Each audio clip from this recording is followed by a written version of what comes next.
Howdy, folks. Welcome to Chatting with Javi. And hey, Dave, how's it going? Dave Kraus is here with us. Nice and early. First one. And then let's see. First one besides Dave, Gatton. Well, just wait for people to populate the usual. And we'll start taking any questions that you might have. Actually, you can go ahead and ask questions. I'll still take them.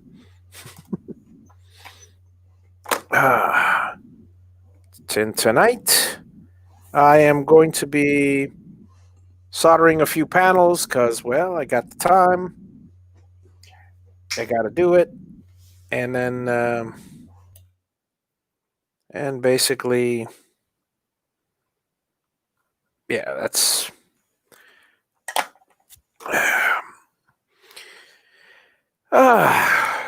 I hate it when I go to solder something and I push a little too much, and then the wires separate. So now I can't get a good, I got solder all over the wires, and I'm trying to put the strands back together. That just doesn't work. So, redo. Good evening, Mr. Kraus. Hey. Let's see here. Notification, by the way, Javi, popped up right after you. Oh, right after I went on? Live. I don't know why it didn't show up before. Yeah, that's strange.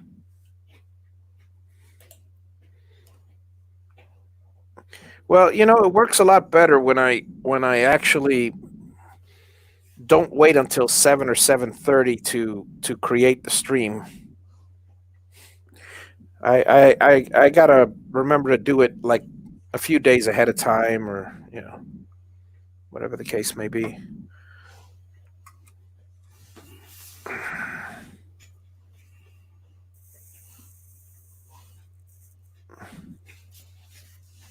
Oh, joy of joys.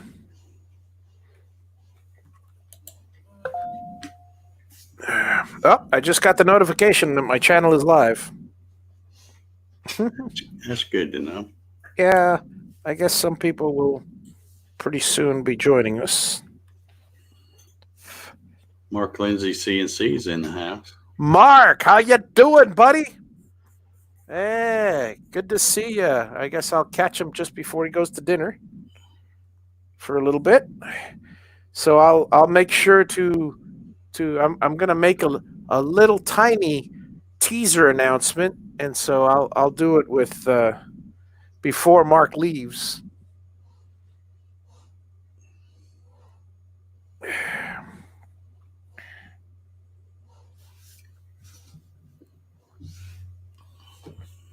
Yes.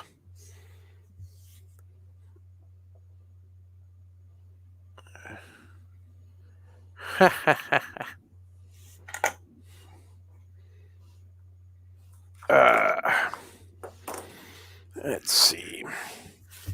There's another one. Got a whole stack. Got plenty of work for the next number of days.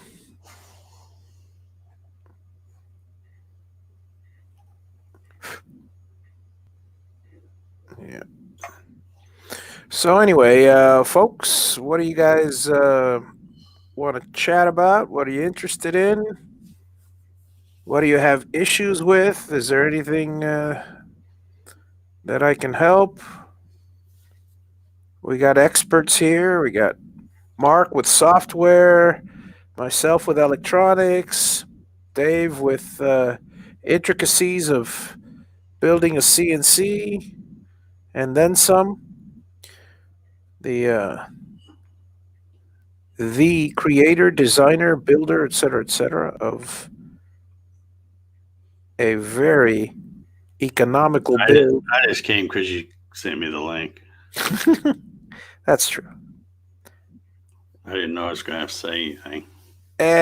Okay. Then I'll answer questions for Dave, and I'm Or, sleepy. I or told you I had Shane's a while ago. I'm whether sleepy. whether he agrees with with the answers or not. But so let's see what happened today. Um, what was Oh, interesting? I got to tell you a little story. Go for it. It probably won't matter to anybody except me, but I had I did the time lapse video of my driveway getting put in. Mm-hmm. That they finished that 2 weeks ago tomorrow, and I was out there today. I, like I said, some days I'm just not the brightest bulb on the tree. So it's been nearly 2 weeks, and Uh huh.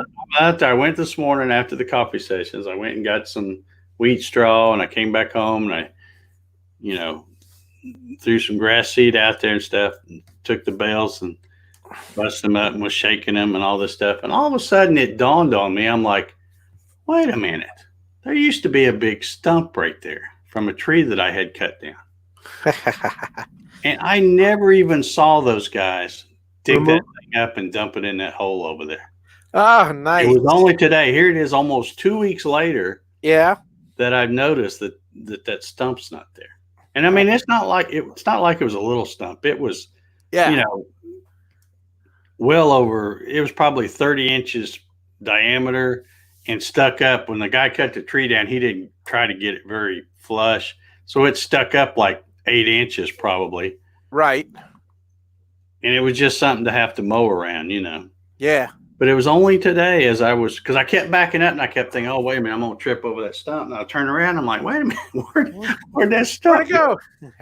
And then I kept thinking, well, why didn't I see that in the time lapse? And I think it's because the security camera, that stump was just out of frame. Just out of frame.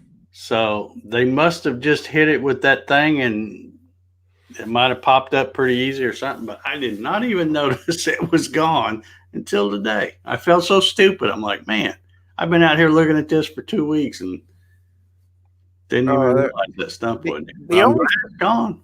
the only thing I ever try to pay attention to in my life is my wife, because frankly, and the kids, but frankly, because I don't notice anything. And my wife, she's a practical woman, so she knows that if she gets a new pair of shoes or new dress or something like that, I am not going to comment on it because I am not going to even know that she's wearing it. If she gets a new haircut, well, I better notice. She'd take offense to that. I don't know why, but well, I guess because she does it so rare. But I do notice those. That's about the only thing I ever notice. I mean, every she did a when I was up there, up north, clearing out some bushes on the property. So clearing out some landscaping, as I'm always doing. Um, I My wife was down here. This was during Corona time, so I was actually up there for a good while, and she was down here. I mean, about a month or so, and she'd taken it upon herself to clear out the backyard.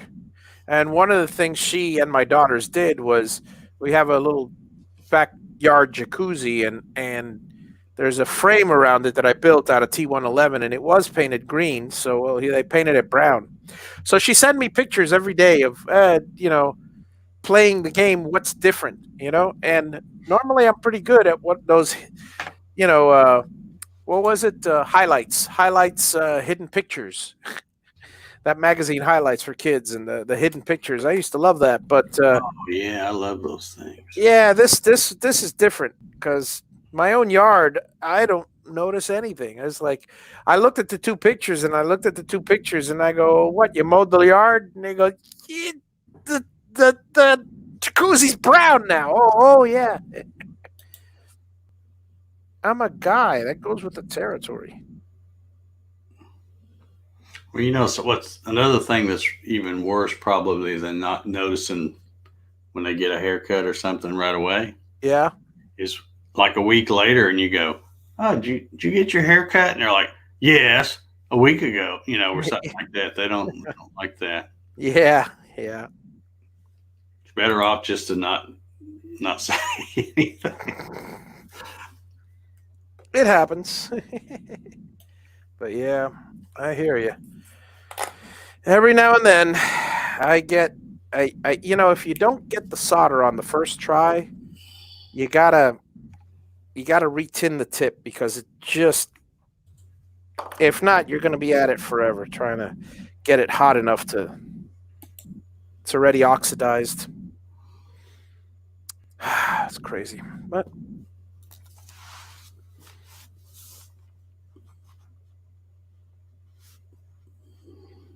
we need more Daves here. That's funny.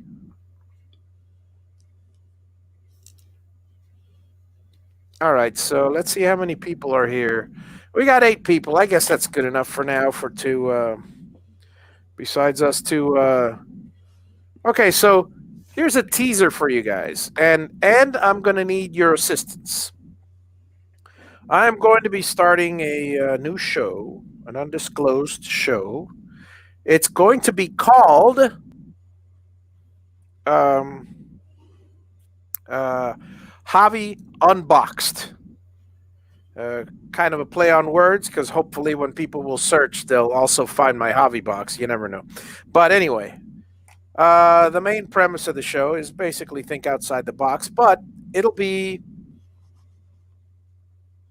it'll be a more formal.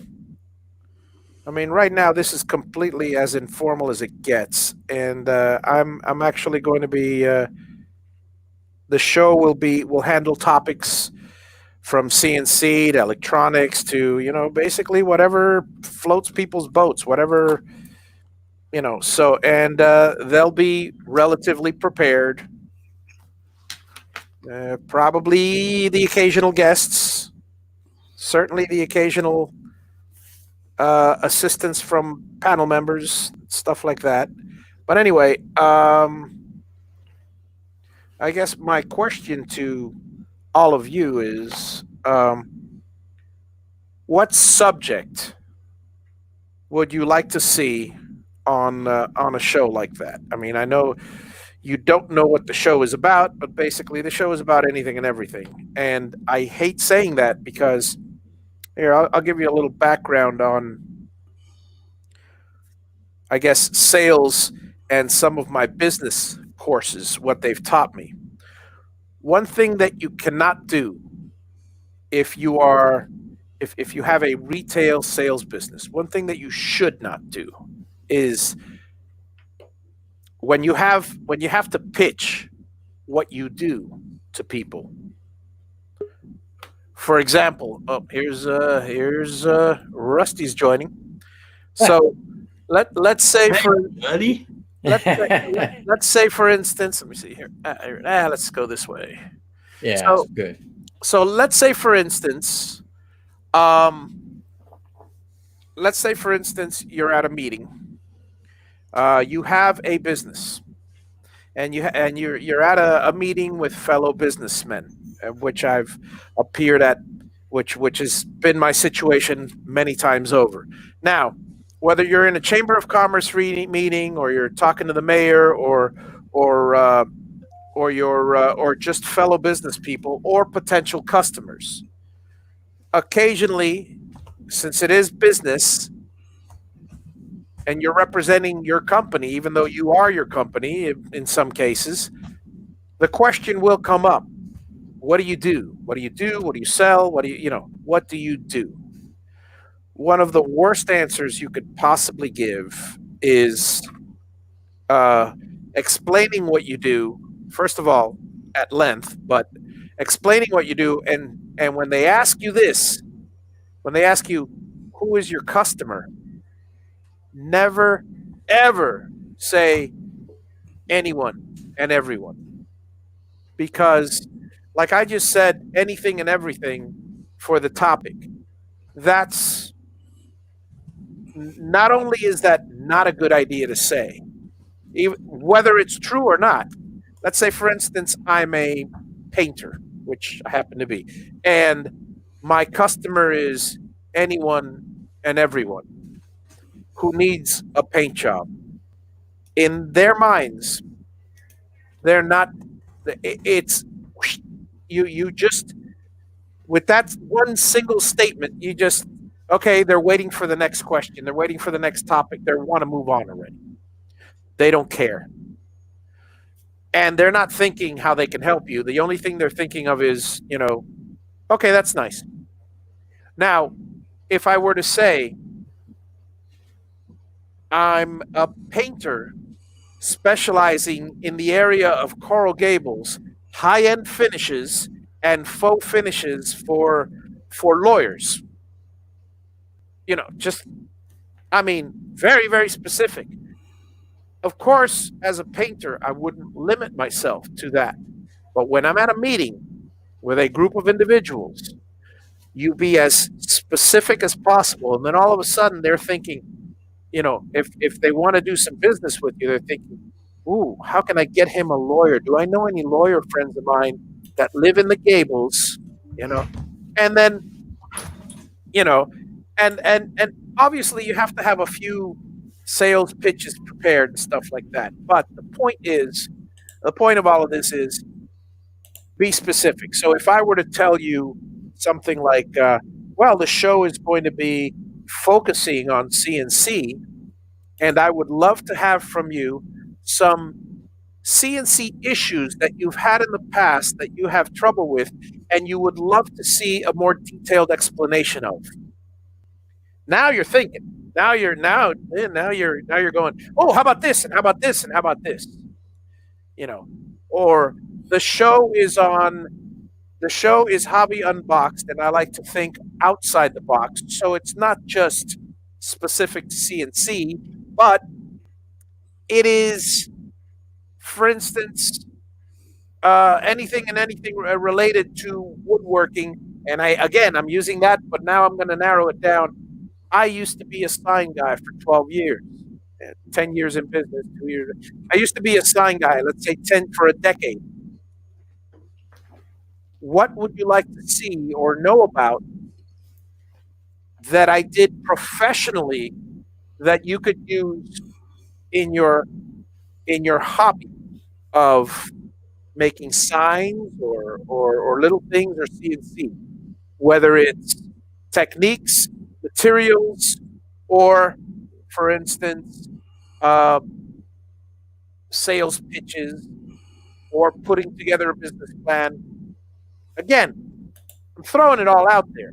I just gave a lot of little specifics, certainly enough for you guys to come up with some topics and ideas. And some of these already are on my list of topics and ideas. But so there you go. Have a good one, Mark. Have a nice evening. I know it's your dinner time. So anyway, that's the long and the short of it. So I would love to hear from you guys as far as what you would like to hear from a topics. And I'll think of my own topics, obviously, and I'll because I mean, as Dave knows from his show, it's like pulling teeth trying to get somebody to come up with a topic. It's like, hey, what do you guys want to hear about? I don't know. Or I want to, or worse. I want to hear about the juxtaposition of CNC and scroll sawing in today's modern world. And then you get about 15 people say, "Yeah, I want to hear about that. Yeah, I want to hear about that," and then nobody shows up. Yeah, yeah.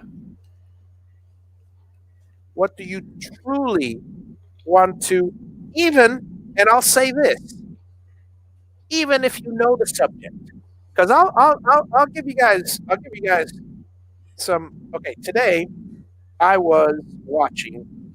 Uh, I think it's Matthias Wandel.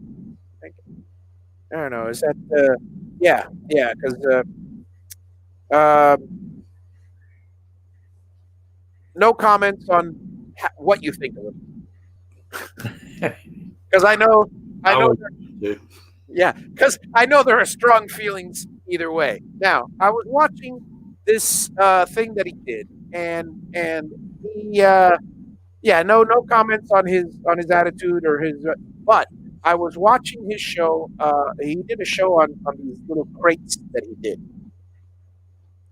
these little pseudo crates. You know, he made them with either 2x4s or I was half paying attention. But what was interesting is like all I had to do was look at the box. That holds true for all of us. All I had to do was look at the box, and I could easily tell you, that's a piece of cake. I'll make a bunch of tenons. You know, basically, I'll describe it to you, and you'll know how to do it. How's that? It's imagine, if you will, all 1x4s, white wood. You know, not PT, but all 1x4s. The top and the bottom frame were box jointed at the corners, and the vertical members on the sides were separated like decking, and they were basically tenon, uh, mortise and tenon into the sides, into the top and the bottom. So you got a square, you got a square bottom. I mean, four pieces, a box jointed together. You got four pieces on top, and in between the two, you got a bunch of. It's a simple thing, you know, and obviously a groove in the bottom to hold a quarter-inch bottom of the drawer. Well, it's not a drawer. And you CNC your little handle so you can carry it. It's basically an egg crate, but made out of wood, really nice looking. And so, like I said, one picture is worth 1,000 words. I can easily do it from just looking at the picture. Why would I possibly subject myself to a 20 or 25-minute video? Well, it's entertainment. I like watching how he did it, and despite the fact it's different than the way I do it because I have a CNC, he's doing it all with a Panta router and all this other stuff. In For me, that would be an excess amount of work. But on the other hand, if you're only doing one or two, it's fine. If you're doing 10 of them, I'd go through the extra amount of work at the beginning, setting up the CNC for something like that. Well, bottom line is it was interesting, and that's the reason. So I'm asking for topics that you may know everything about the topic, you know, but it's still interesting to you, and you wouldn't mind seeing a show on it. I mean, people watch CNC programs all the time. You know, like Dave's show sometimes is on subjects which, well, you know, for some of us, how shall I put it, seasoned CNCers, it's not just boring; it's extremely repetitive. You know, the old favorites, feeds and speeds, and clamps and stuff like that. Well, the vast majority of that is geared mainly toward the new folks Exactly. But who don't know, like right. my class. But and my point is that even though it's geared toward the new folks, maybe and not everybody shares this viewpoint, but I would like to sit through the episode and watch it. I know all this stuff, but just because you know it doesn't mean that there are. I've learned something in life. Perfect example is, and this this stuck it in me. I'll talk to you again about there's a network I joined for business professionals years ago called BNI, Business Network International. Now, what it is it's a category specific group. For those of you who don't know, it's basically you're allowed one painter, one criminal lawyer, one antiques dealer, it's one of every category. You can't have the two of the same type of business owner in the chapter. They meet every week. It's very stringent. It's very focused, and and they pass leads together. Some people say it's akin to Toastmasters and stuff like that. If you've ever done anything like that, but it's completely different, and it's very, very, very strict rules. You can only miss 6 meetings a year, basically, and it's every week. So, well, I was in this for 7 or 8 years, and I had been through what they call it's called MSP, which is I forgot what the letters stand for, but basically it's orientation. Okay, you only have to go through it once. Well, I was a director and I would teach the things, so I went. So I actually taught the class a number of times. And the funny part is, not only did I teach it, but occasionally, as a director in the organization, aside from having my own business, as a director in the organization, I would go sit in and audit other directors as they were giving the class. So I sat through that class numerous times, and I'll tell you right now, each person, the way they say things is completely different. Little topics that they do is different, and that class is very specific. You have to have very, very specific rules and regulations that are proprietary to that uh, organization. However, no matter how many times I would go, the reinforcement helped me be a better member. And in being a better member, in that case, I received basically it translated to more sales in my pocket, more money in my pocket. It helped me to be a better businessman, business owner. Um, so information is key, you know. So I'll tell you, I'll say it again. Feel free to give me whatever subjects you have and on your mind, and I will be happy to do a little research, touch on the basics, and then go into it a little bit more if you like.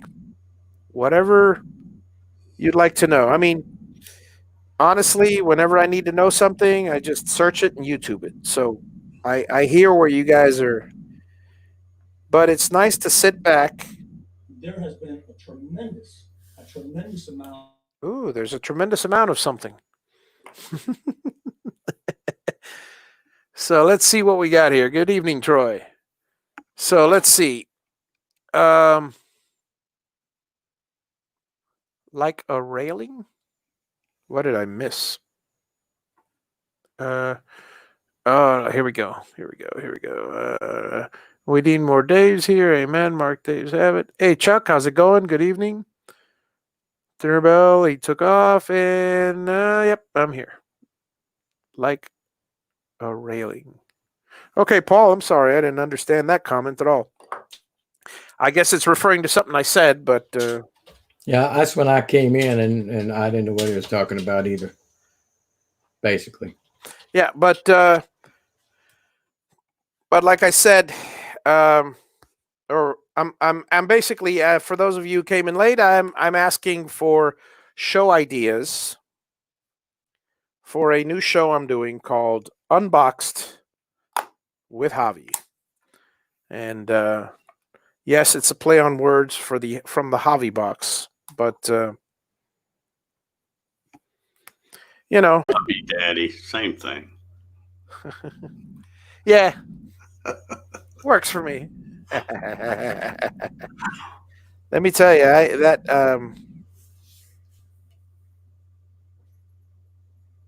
now was Make Room for Daddy the that wasn't Alan Brady's. I mean, Alan Brady. No, that No, wasn't Carl. What was Carl Reiner's show prior to Dick Van Dyke? The one that started it all. crap! Don't give me the line. I want to say that's Make Room for Daddy, but I don't remember paying attention to that part of it because I was just a little chap, and I was happily in love with the girl on the show. Here's Which Angela Cartwright. on Make Room for Daddy, Make Room for Daddy. Gotcha. who also went on to be Bonanza. my Or no, heartthrob. Big Valley. Big Valley. No, she was on Wait, the Lost in Cartwrights. Space. Lost in Oh, Space. Lost in Space. Yeah.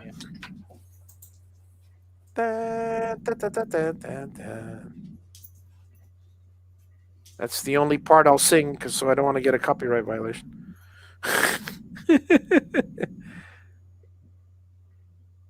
Yeah. These days.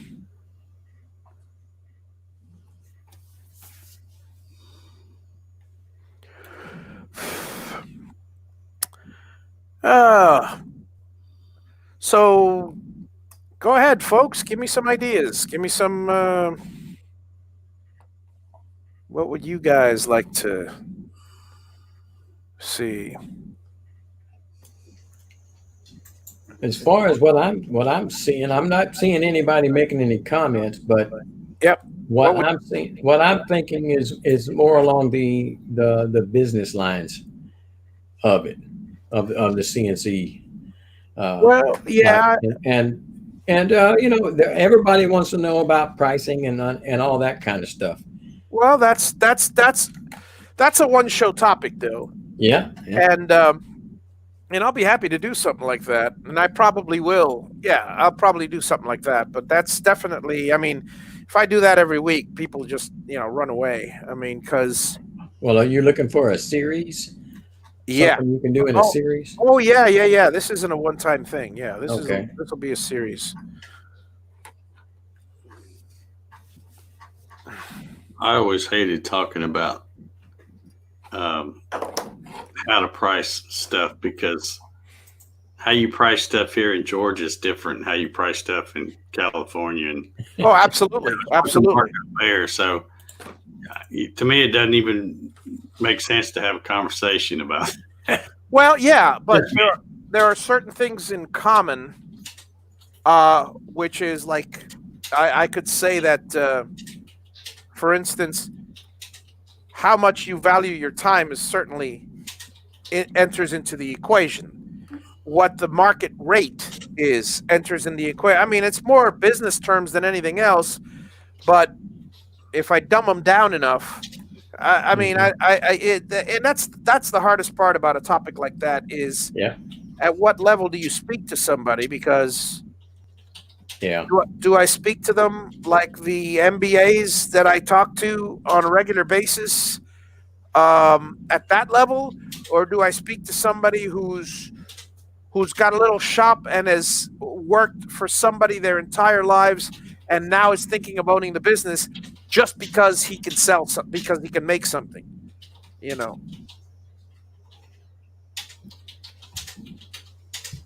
I think it would have to be the latter. Yeah, but that is a question that I see quite often in a lot of the CNC groups that I'm in. Yep, that's true. That's very true. I mean, the short answer is pay as much. I mean, charge as much as you can get without gouging the person, and that's a horrible answer, because the next response is, okay, how much is that?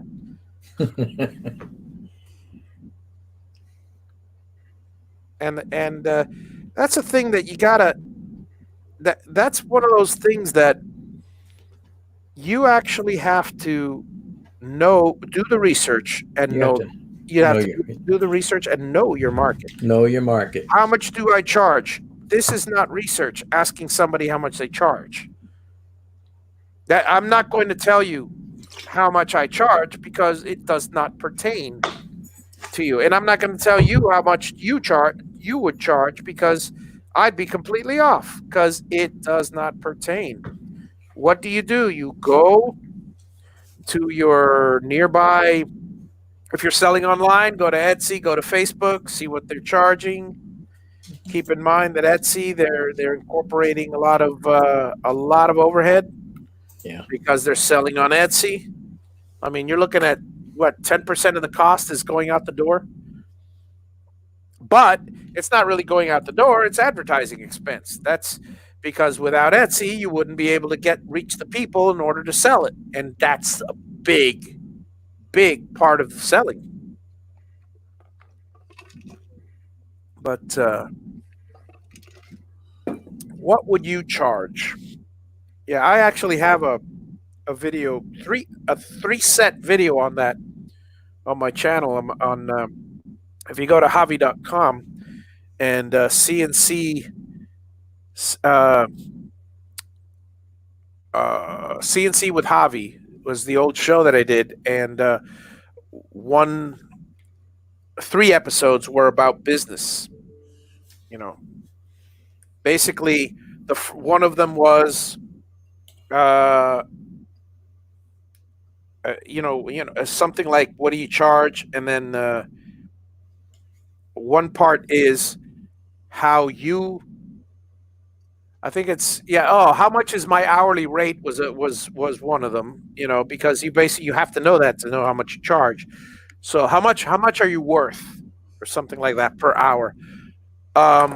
And the bottom line is there are three numbers. There are three numbers, to put it simply.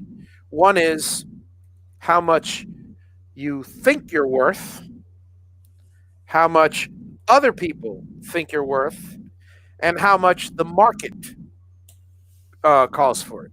If you think you're worth $100 an hour and the market is 50, well, then you have to do something above and beyond what the market is calling for in order to convince people that you're worth $100 an hour. Why? Because that's all it is perception. And this is the part that wholesome, practical woodworkers have difficulty with. We are not part of the, I was, so I'm familiar with it, but we are not part of the rat race, part of the advertising world, part of the most of us are not part of that city world where everything is fake, everything's materialistic. You could sell a many of us know that you could sell I'll call it the river table, even though that term might be trademarked, whatever. Uh, Wave table, whatever you want to call it, thing with a blue streak in it. Now, if with a really nice piece and very well done, even with slap a coat of epoxy, some people in New York pay upwards of $20,000 for a stupid table that a practical person would say, I'd pay maybe $300 because it's worth $200 in materials and some guy put some labor into it. Maybe I'll pay 400. I mean, I'm talking about a decent sized one, not just a coffee table. But $20,000, they're out of their minds. Well, they may be out of their minds, but the fact that somebody's selling it at that price, somebody's buying it at that price, uh, means that there is a market for it. You know, and this is something that I had difficulty with for a long time when I started the sign business. I used to uh, I used to say, "Ah, man, I got all the equipment." Well, I actually opened up a shop. I got all the equipment.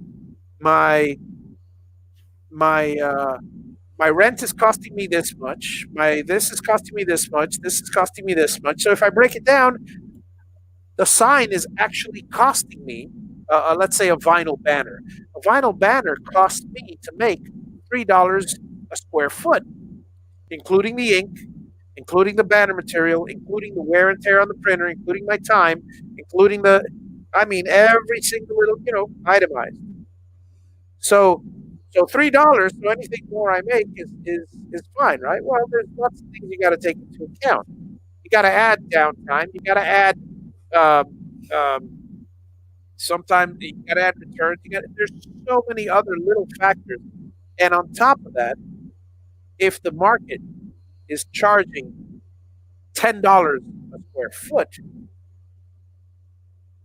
don't say I'm going to charge 5 to get all the business I can, because two things will happen. Two things.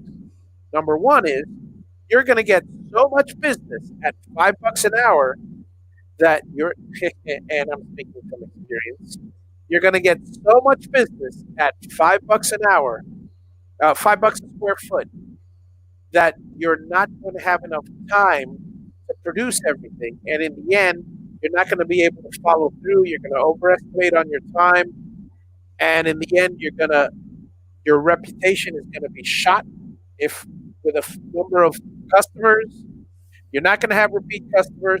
But worse, and this is the second thing, you've just priced yourself low.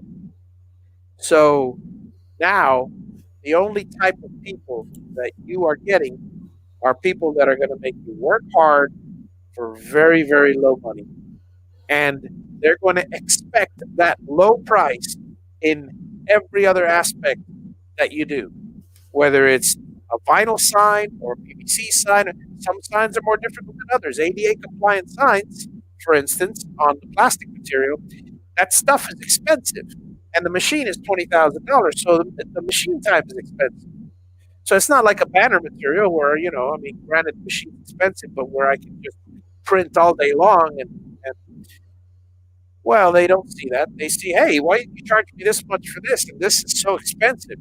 And then they won't, you don't want those clients. You want the guy that'll pay $10 an hour. You've just made, let's say it cost you three. You didn't make twice as much. Do the math. If it cost you $3 a square foot and you would have sold it for five, and now you're selling it for 10, you didn't double, you you didn't quadruple. It's 4.5 times. Let me get that straight. I think it's six, 4 to 6, 2 to 6. It's my math in my head. All right, so instead of making $2, you're making $7. Okay, 2 to 7. It's 7 halves, 3.5. It's 3.5 times the amount of profit, the amount of money you would have made for the same amount of work. And so that's a little snippet on why you should never undercharge yourself. On the other hand, now there's the flip side of it. And if I do a show, I'll probably repeat most of this stuff. But now there's the flip side of it. What happens if you've got this, which happens to a lot of people,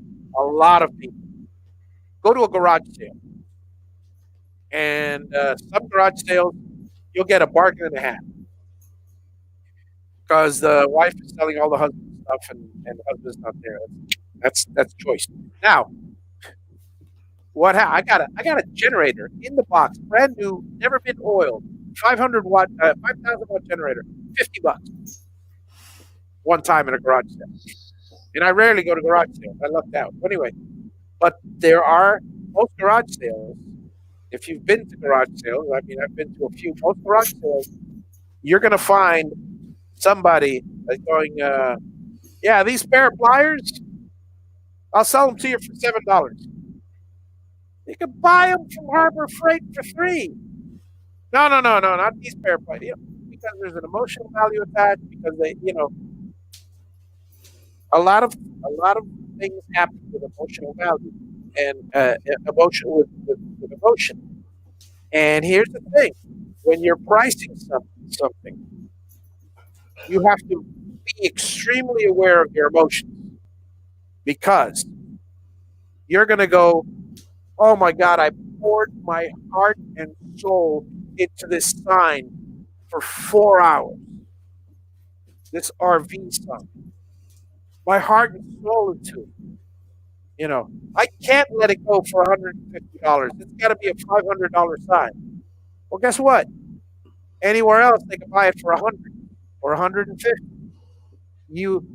If you sell it at 500, if you're that guy that's waiting to sell it for 500, you've probably got a warehouse full of these things and you're going to sell it once every 5 years or something. I hope you're happy. You're not making money. Inventory is an expense. Space is an expense. Look who's talking.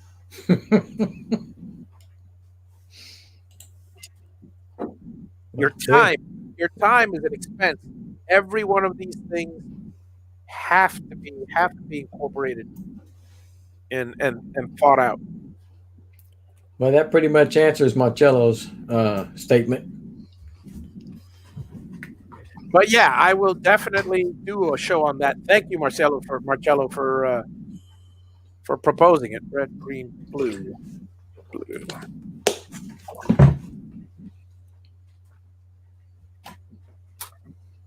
I mean, I wouldn't have had 3 successful businesses if I didn't know what I was doing, or rather, if I didn't make enough mistakes in my life to learn what I'm doing here.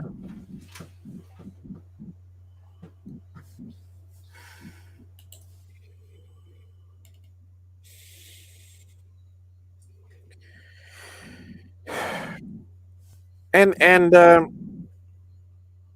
friend of mine, a mentor, a guy named Jeff. I forgot his last name already. Anyway, Jeff, a mentor of mine, and he was a franchise owner in Vietnam. He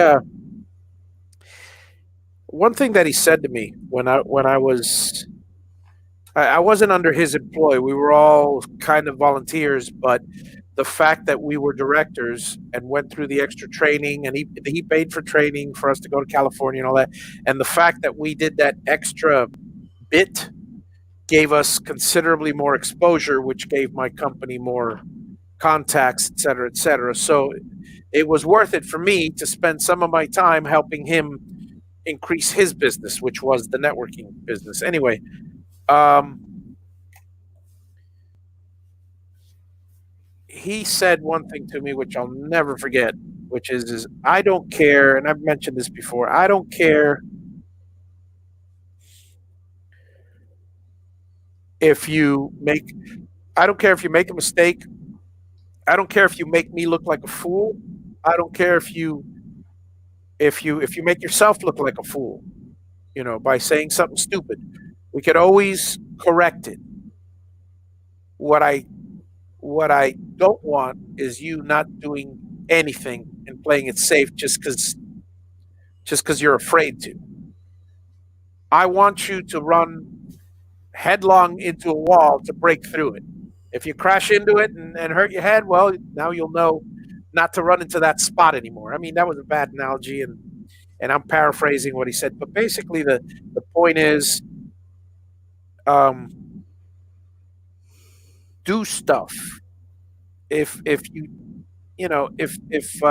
try stuff, do stuff. If you sit around coming up with idea after idea after idea after idea and do not implement a single idea, waiting for the perfect idea, there's going to be a guy next to you that you think is a total, uh, I'll say D-bag, or I'll say he's a total idiot, a complete moron that is going to implement one stupid idea after another. And while you're waiting for that perfect idea, he's found one of his stupid ideas that did something good. PewDiePie comes for example. Or he is going to learn from all those ideas. And this is you waiting for the perfect idea, and this is him. All of a sudden, you know, and that's my point. Do stuff if you're going to,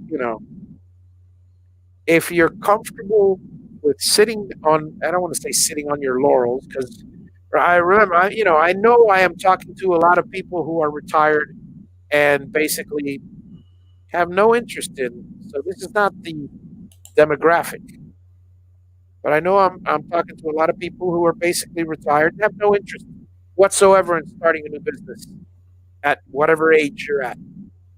But on the other hand, there are a few of you who want to know about making money or starting business, or maybe now is when you want to try something new.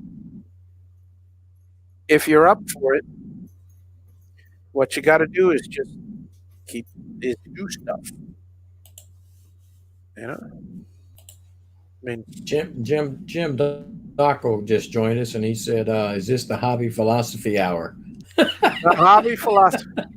We are, we are. You came in late, basically, Jim. But um, I'm I'm going to be doing a new show eventually called Javi Unboxed, and I'm asking for topics. And one of the topics that came up was, how to price yourself and business and all that. And I'm just rattling off a bunch of business advice. And speaking of rattling off something that here's another piece of advice. Something that I do not do. I will try to do it on the show. Mark Lindsay is fantastic at this. I am not. And that is stick to one, two, or possibly three items. That's it. Just one item. Feel free to details on it, but you know, it's been said to me, and I know this to be true because I'm very self-aware that I'm all over the place. I mean, you Say need a it ain't so, man. yeah. Some people need a roadmap just to keep up with my conversation. I mean, there are some people that think I don't want to say think on my level like an intelligence thing. Just think like I do. That think on my level and can keep up and can follow me. Back of my wife is one of those, and and I've got really close friends that I talk to, and I mean, no matter how much I bounce around, they're on the ball, you know. But for the most part, when I talk to people, sometimes I tend to over explain. Not sometimes, most of the time, but uh, often, very often, one subject will lead to another subject. Now, for me, it's like a tree. I'll go off on a branch, and I'll go off on a branch, and I'll go off on a branch, and I'll go off. I'll just keep going off on branches. People only need to hear three leaves, and I'll go off on a branch and another branch, and another branch. The sad part about it is, I will follow my way back to the main trunk until I complete that tree. And now it's way too much information. This is my analogy. This is way too much information, and uh, people can't keep it in their head. You know, so there's my piece of advice: is if you ever, as relating to sales, don't give them any options. Do not. The Javi box, for example, I could set up 20 different options for the CNC control. I could do it. Well, you could have it with the router box or without. You could then do it with this thing or with this, with this, with this, with this. No, three simple options. El plain old hobby box because you've already got motors. The hobby box with motors because you want to do all the other little stuff yourself. Or for those who value their time, the works. I call it the works. I'll eventually change the name. Hobby box with all the accessories, which has the limit switches, the uh, the e-stop, all the basic stuff, the touch probe, and of course the hobby box and pre-wired, all pre-wired. So it's all plug and play. It's a beautiful thing. Now, router box. There are other accessories, but they're not part of the main three choices. Router box is an accessory. I'm not going to make it part of the main one. Why? Some people have a spindle. There's a spindle cable. Why am I not going to make it? Because some people have a router. There's a manual option. There's an option for extended cables. some people have them bigger, not everyone. So I compiled it down to three different choices for the basic CNCer, and really the basic Gatton CNC builder, because while it's good for just about any CNC with NEMA 23s or NEMA 17s, you know, my customer is basically the do-it-yourselfer that's looking for a good quality build at a low price, and the Gatton fits the bill. But anyway, um, don't give them a lot of choices. I worked at a sign shop. I've told this story before to some of you. Yeah, yeah, they do make medication for that condition, Paul. Yeah, my wife tells me all the time because she studied this, and she has her PhD, and some of it's in educational leadership, and well, a bunch of different things. She says, you know, because she's got to classify kids with uh, with special learning disabilities and stuff, different learning abilities, not only special needs kids, but special uh, advanced kids or autistic or all sorts. And and she tells me, man, if I would have been born, I don't know how much later, I would have been diagnosed not only with with attention deficit disorder, but with adult attention deficit disorder as well. So I go, I know this. But back in my day, they didn't have attention deficit disorder. Back in my day, they had a nun with a ruler across your hand, and you pretty much started paying attention.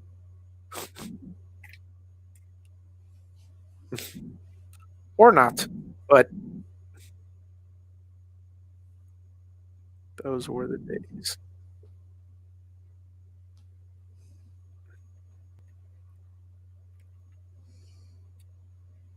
The nuns, I had 11 wonderful, wonderful women, the Sisters of the Holy Family of Nazareth was their order. And some of them were very similar to, if you've ever seen the Blues Brothers, some of them were very similar to the penguin that whack whack anytime you. Well, obviously, none of us cursed, or very few of us cursed in the school. It's an elementary school, but yeah, with their discipline, there were a few. There were some tough ones, and then there were some. I mean, it's all ends of the spectrum. Then there was another few nuns who were far more. The kids had more street smarts than the nuns. I mean, I'm talking third graders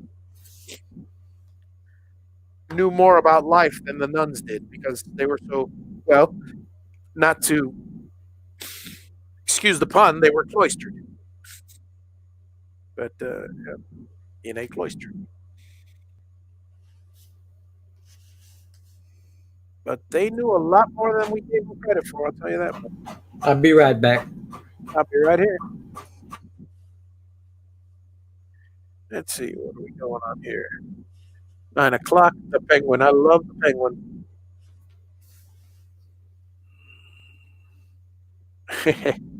Yeah, yeah. Medication is definitely. I'm not taking that stuff. And yeah, Jim.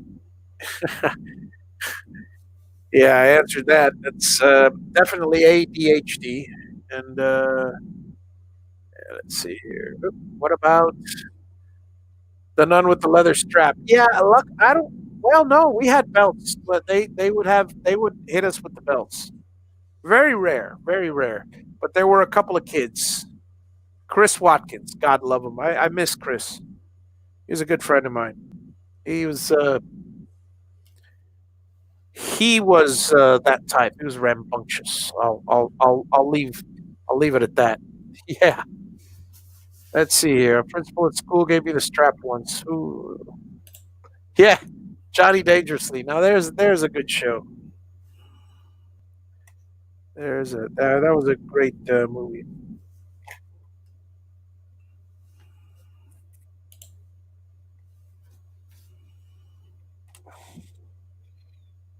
But I'll definitely consider that topic of the that you said, Marcello. Uh,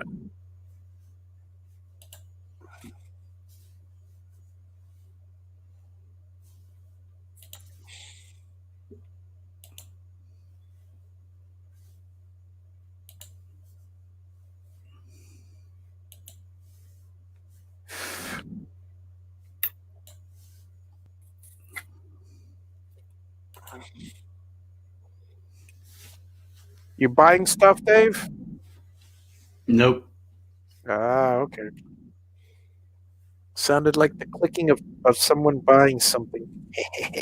Did that sound like an Amazon click? That sounded like an Amazon click.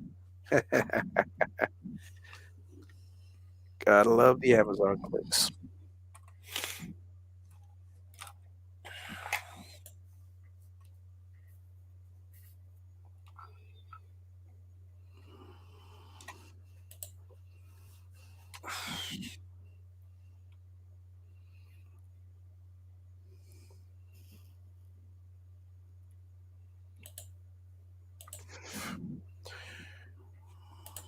Hey, Bobby, how's it going? Good evening. Good evening.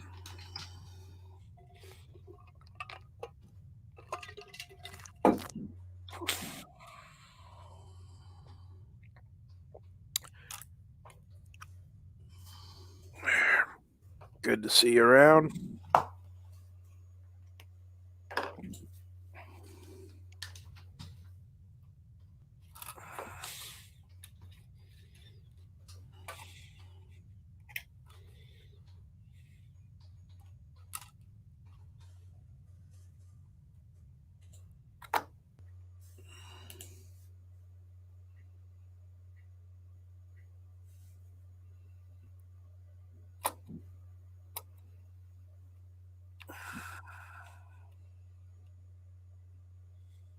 Oh man,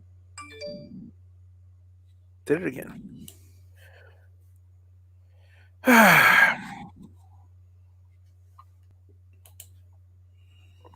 Have a good one, Jim.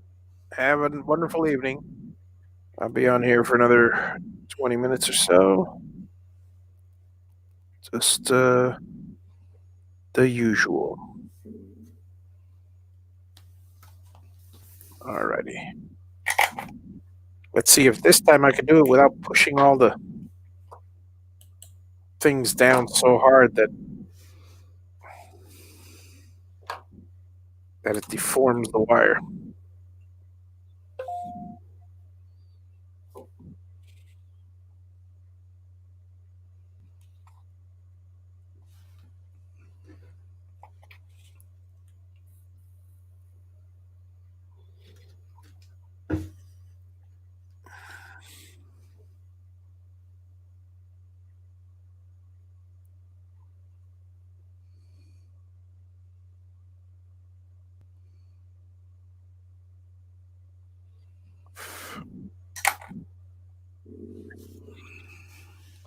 So if you guys are wondering what I'm doing today, it's I've I had a bunch of these 5 pin dins here because I was short up there to where I'm putting them together, and so I figure, well, I got something to do here, so I'll might as well do it.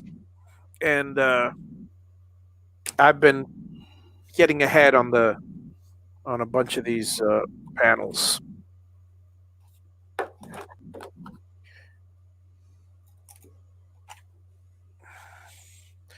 With any luck, I'll be so far ahead I won't have to build a single one of these for a month.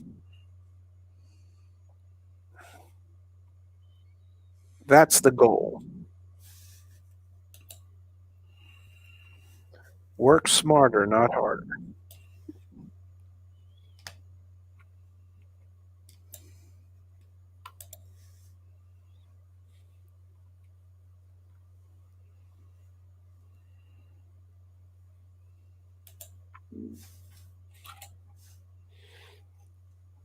So, anybody have any questions? Anybody have any show ideas for my new show?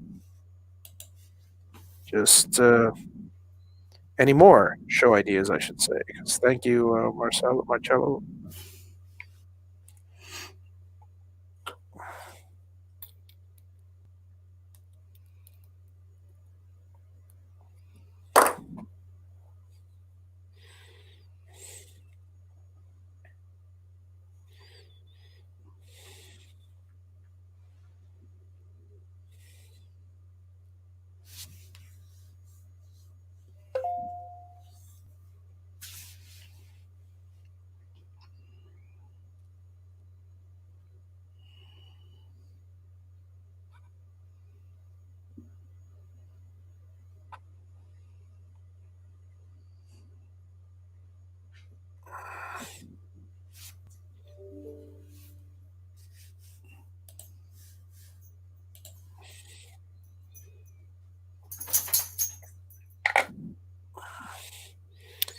Oh, let's see here.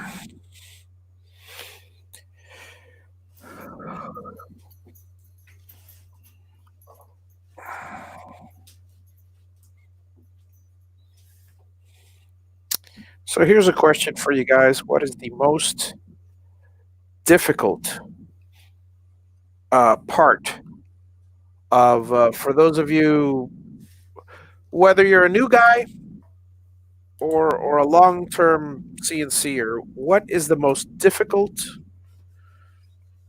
thing at the moment for you uh, when creating a project? I mean, I'll throw a few things out there as examples. Like for you new guys, is it the usual, the feeds and speeds? Is it how should I clamp stuff? How shall I build stuff? Is it what types of projects to choose? For the old guys, for the long timers out there, is it getting motivated to do something, or is it? I mean, anything. What is the hardest? What is the reason that you are not, you know, CNCing more? Is a, I guess, a simple question.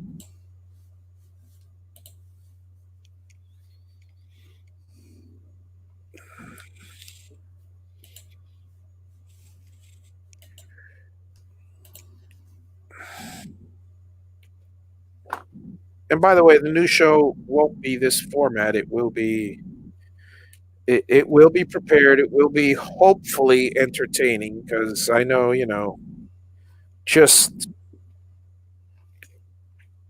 just talking like this is well, if I have stories, it's entertaining enough. But um, hopefully, I'll be able to do something informative, and whether it's come up with a different project each week and do something there, or help people with a different aspect of their CNC, whatever the case may be. I have a question for Dennis Mills, who just joined us. Sweet. Oh, you're very welcome, Dennis. You're very welcome. And what is your question for Dennis Mills, Dave? Well, I just noticed something earlier. He put a post in the Facebook group yesterday. And I was sitting here, scrolling through Facebook, as I often do. Yeah. On a daily basis. Yeah. So anyway, I just happened to look, and it caught my eye this time. I didn't notice it yesterday when I saw it. But he has his 4 stepper motors sitting on like a workbench or something, and he's got the, everything wired up. And then he's got pieces of tape on his stepper motors. Well, tape or sticky note or something, whatever that is. And I just noticed that there's a Y and the Z in the middle. And then on the far left, it says X. And on the far right, it says X with an A above it. And then as he's jogging them, you see the two X's move at the same time. And I was just wondering, because typically the way it's set up, you would have the two Y's move. Right. So that would be my question. Oh, Dennis, that's it. That's his dining room table. Yeah. Okay. Now that's ingenious, using a dining room table for a CNC table. Just stick the rails on it. I think he's got like a piece of plywood or something sitting on it so he doesn't scratch the table or whatever. But anyway, that was my question. I was, are they just mislabeled with the thing, and are those two X's really what? I mean, I don't know. But like I said, I didn't notice it when you posted it yesterday, but today I noticed it. I'm like, that's interesting. He's got part of that may be my fault, because I haven't had a chance yet to make the instructions clear to people as to, well, it's on the FAQ, but not everybody, knows to look there. And I forget to tell them when I ship out the boxes. I'm so concentrated on the next box. So Dennis asked me about the wiring, because he said, where are my two Y's? Because I only see one Y, and then I explained it to him and sent him the link to the, but so it's partially my fault, because never assume that everybody knows that the colors and which one is which, because most people don't. As far as what you saw, no, I can't speak to that, because I didn't see that picture, but yet. Yeah, it's like a little short video he's got posted.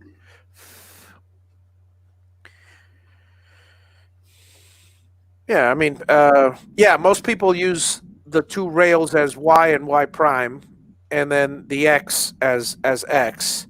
You could always, invert them if for whatever reason, but it's all relative. But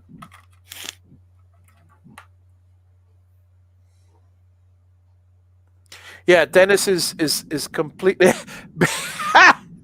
He says the beer's kicked in. Okay. Well, that explains. That explains it all. I can accept that. That explains it. Yeah, he's completely new to CNC. The point, or rather, the big question I have is it working, and have you had fun with it yet? Because that's the important part. Because I'll tell you, even owning a CNC already, when I put together the Colossus and it was working, it was a happy moment, a very happy moment. Then when I cut something, it was a happier moment. But I tend to agree with that. Yeah, it's a very joyous event. It's filled with joyous events. Yeah, see, and I'll say this. In order to plug the Javi box, I'll say this. No shame at all. No shame at all. When it comes to electronics, I warn you guys, the amount of time you're going to spend on the box. There are some people who, they spend a lot of time figuring something out, and then when it's completed, they'll go, "I'm so happy. I'm so." Yeah. That's not the case with electronics. With electronics, you're going to go for about 3 weeks. Certainly not worth the frustration level that you're going to experience, guaranteed. And then at the end of it all, you're not going to think, woohoo, I got it running. No, at the end of all, you're going to say, damn it, I should have done this. And yeah, and there you go. and there you go. So I'm just telling you, speaking from experience as a friend and as someone who's basically not making anything except his time. So it really no skin off my back whether you buy one or not. Because if you don't buy one, I get my time. If you do buy one, I'll get paid for my time. So it's I don't need the money. It's the helping the community is what I'm after. I just want to see some more people out there doing projects. Yeah. That's the goal. That is the goal. And now that I've gotten almost 40 out on the street, now Is is when that many already? yeah, yeah. Wow. I've got 41 through 60 here. The panels. I've got 37 people Wow. have their hobby boxes, and it's just yeah. It adds up quick. It's been what, February? Time flies when you're having fun. Yeah. So if I were to do a calculation, which Uh-oh. I happen to have a calculator. Oh, Dave's going to show you his. Oh, no. I'll share my. We're looking at. I have made. Let me see how much. Hang on a second. 240 minus and equals 760 minus. No, divided by 2. Well, Dennis just sent you another comment. Okay. When I complete box number 41, no, 43. When I complete box number 43, which will be a very short time from now, I will have completed a minimum, because I've done a few of these over and over and over, a minimum of 10,000 soldering connections. Soldering connections. Not bad since February, huh? That's not bad. It's just, and again, it goes back to what I was saying earlier to people. Guys, I'm telling you right now, I know many of you hate to hear this, and I'm speaking from experience because I hate to hear that. Slow and steady wins the race. I didn't do 10,000. I didn't go out to say, I'm going to sell 40 boxes in a weekend and I'm going to have them mass produced. And I'm going to have 10,000 soldering connections by the end of the week and make millions. Well, the make millions part doesn't fall into play. But I just said I'm just going to help somebody out with building the electronics for them. One leads to another, and before I know it, I'm soldering 10,000 connections. I mean, I've soldered my 10,000th connection.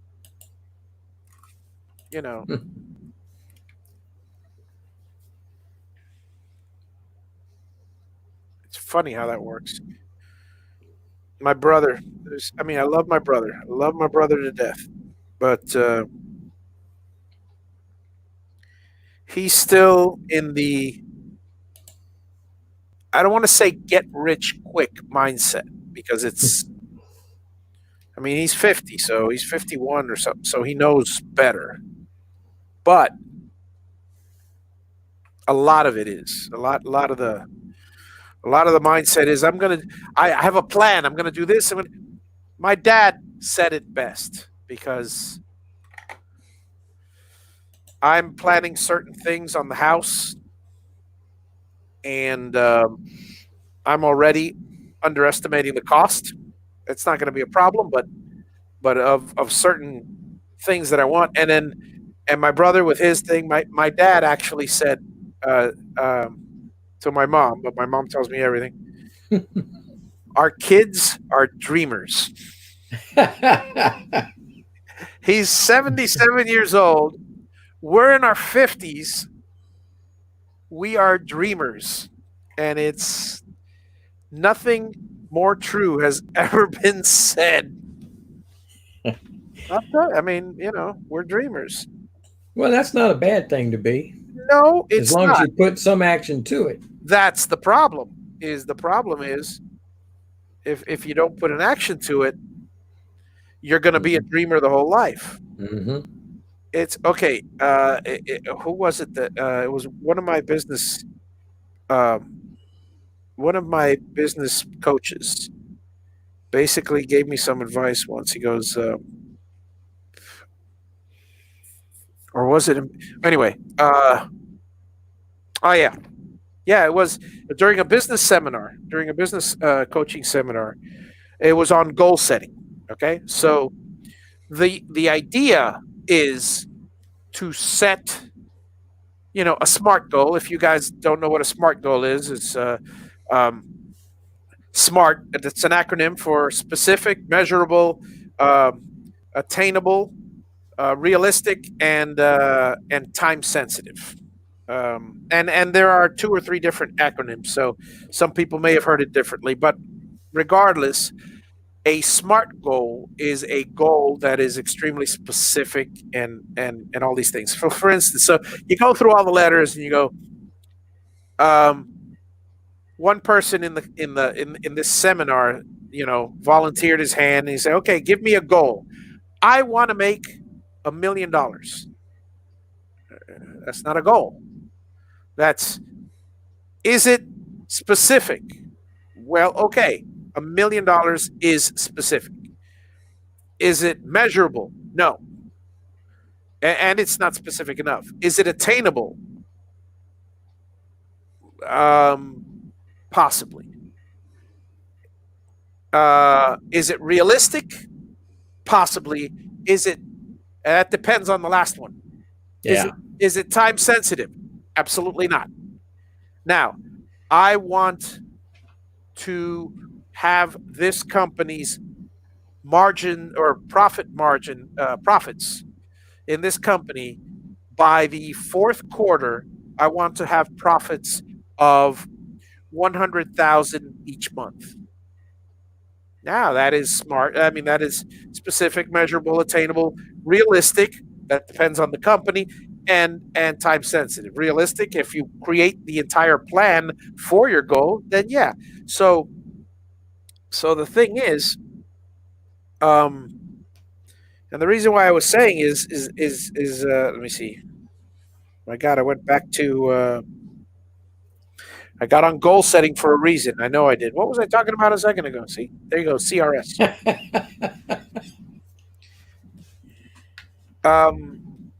Well, while you're taking a break, I'll just tell Marcello good night. Oh yeah. Have a nice evening, Marcello. I'm gonna be calling it quits in about in a 5 minutes or so anyway, or actually 2 minutes. So you have a wonderful evening. And there was a point to my madness, but yeah, a lot of people basically uh,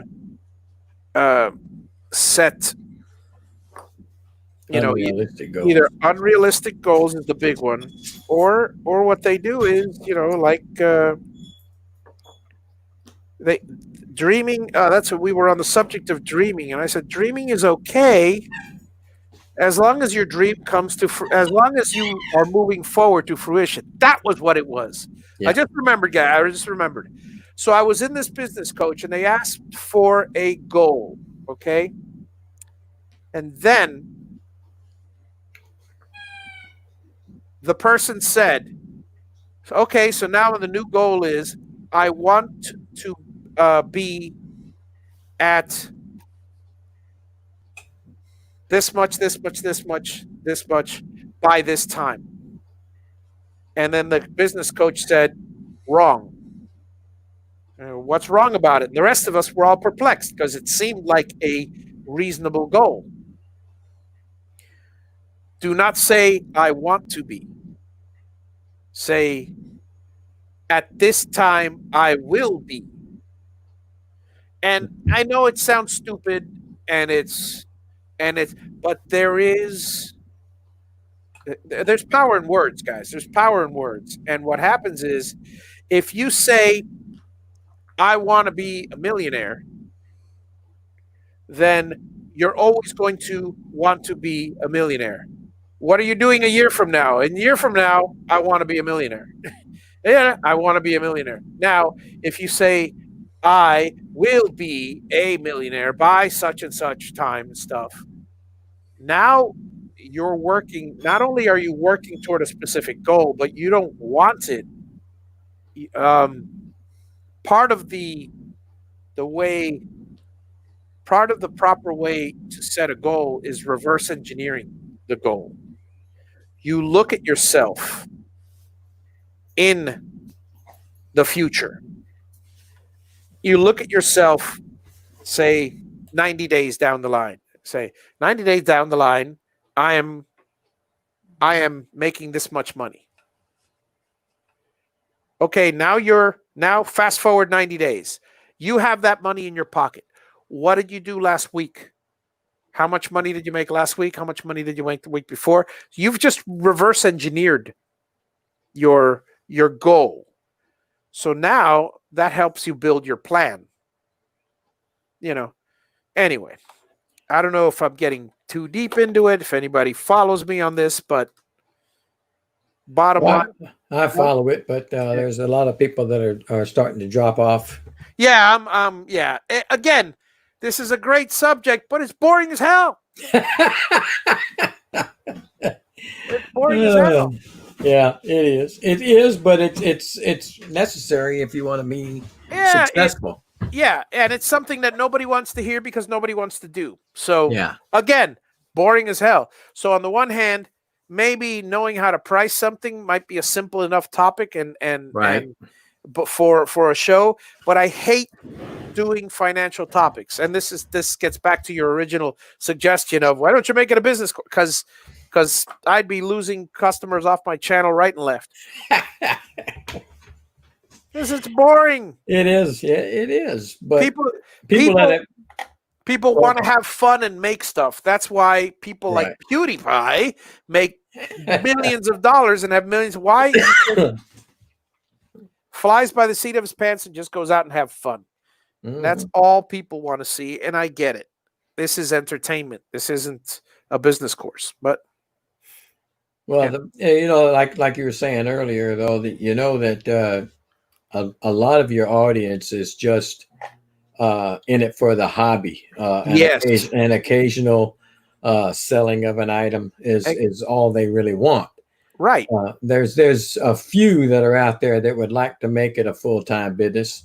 Yeah, and they can YouTube the stuff. So yeah, I mean, you kind of gear everything more toward the hobbyists that you have. Yeah, absolutely. And, but anyway, it would be more interesting for them. Yeah, absolutely. With that, I will close the show. Good night, folks. Big D is gone. Have a great day. See you when I see you. Good night. Good night, everyone.